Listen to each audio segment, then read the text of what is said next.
Vijay corporate அரசியல் பண்றாரு. ஏட்டு சுரக்காய் கூட்டுக்கு உதவாதுன்னு. ஆ, ஆ, ஆ.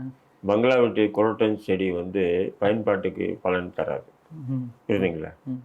அது இப்போ சமைக்க முடியுமா அந்த குரோட்டன் செடி? அழகா இருக்கும் பார்க்கறது. அதே மாதிரி தான் வந்து இவர் நம்ம விஜயுடைய அரசியல் என்பது ஒரு கார்பரேட் அரசியல். அப்ப இது வெறும் பேச்சாவே போயிருன்றீங்களா? 2026ல பிடிப்போம் அத்தனை விஷயங்களை சொல்றாங்க. இல்ல நான் என்ன சொல்றேன், நீ இந்த பரந்தூர் விமான நிலைய விரிவாக்க விஷயத்துக்கு தொடர்ந்து ஒரு 1.5 வருஷத்துக்கு மேல அந்த விவசாயிகள் போராடிட்டு வராங்க. திமுக வந்து திட்டமிட்டு அரச பயங்கரவாதத்தை ஏவி ஒரு ஒடுக்குமுறை பண்றாங்க. அதாவது அந்த விவசாயிகளுக்கு ஆதரவா மற்ற மாவட்ட விவசாயிகள் கூட கலந்து கொள்ள விடாம பண்றாங்க. காரணம் என்ன? ஏன்னு சொன்னா அது எல்லா மாவட்ட விவசாயிகள் வந்து கலந்துக்கிட்டோன்னா அந்த போராட்டம் வீரியம் அடையும். வீரியம் அடைஞ்சுன்னா நாம வந்து அரசுக்கு ஒரு நெருக்குதல் வருன்றதுக்காக விவசாயிகளை பார்த்து திராவிட மாடல் ஆட்சி பயப்படுது. இல்ல அதாவது அதை முடக்கி வச்சிருக்காங்க. அங்க உள்ள யார் யார் நிலம் இருக்காங்களோ அவங்க மட்டும் போராடுங்க, அதை விட்டு மற்றவங்க யாரும் போராடத்தை அந்த கலந்துக்காதீங்க அப்படின்றதுதான் திமுக அரசுடைய திட்டம். இதே ஸ்டெர்லைட் போராட்டத்தை அதிமுக ஆட்சியில் நடந்தும் போது திமுக வந்து தமிழ்நாடு முழுக்க இருந்து போனீங்களா இல்லையா? அப்போ அது அதிமுக ஆட்சியில் ஜனநாயக ரீதியா போராடுறதுக்காச்சும் அனுபவிச்சாங்களா இல்லையா?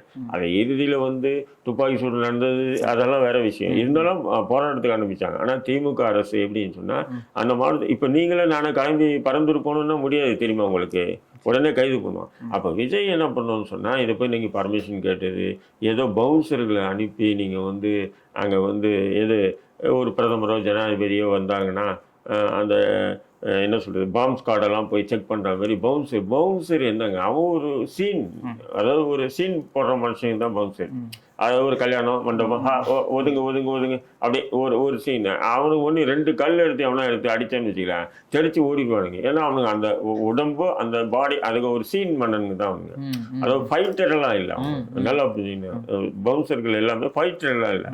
சும்மா ஒரு ஆயின்னு சொன்னா ஒருத்தன் பாட்டில் தூக்கி மூஞ்சில கிழிச்சிடுன்னு சொன்னா தெரிச்சு ஓடுவான் வேணாண்டான்ட்டு. இப்போ எல்லாம் ஒரு ஸ்டேட்டஸ்ல உள்ள பசங்க அவங்க. அது பவுன்சர்னு சொல்லிட்டு அது வருமா அந்த மாதிரி பவுன்சர் வந்து நீ ஏதோ பாம்ப் ஸ்குவாட் ஆய்வு பண்ண மாதிரி நீ அங்கே உட்காந்து அவங்கள அனுப்பி வச்சு ஆய்வு பண்ணிட்டு என்ன விளையாட்டுது?